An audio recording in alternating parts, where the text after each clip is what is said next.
There's two types of work injuries that are recognized in New Jersey workers' compensation law.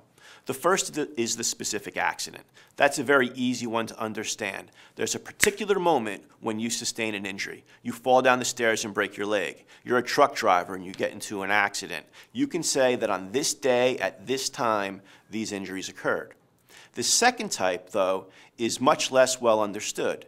It's what's called an occupational exposure claim. In this type of claim, there's no particular moment when the injury occurred.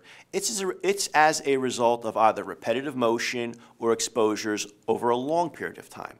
So, for example, you are a factory worker or a construction worker, and your job requires you to be exposed to dust and fumes and other noxious elements. And you've worked at this job for a period of time, and now you have lung disease. Maybe you have cancer, something along those lines. You have the ability to file a New Jersey workers' compensation claim.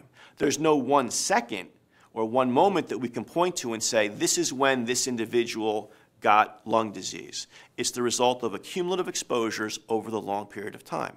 There are also physical injuries that qualify as occupational exposures. Secretaries type for a long period of time. Over time, they sustain carpal tunnel syndrome. There's no particular moment when it occurred. It's an exposure over a great deal of time. Construction workers, they work heavy equipment. They lift heavy materials. They work jackhammers. Eventually, their body may fail. There is the opportunity and the right to file a New Jersey workers' compensation claim for those types of injuries.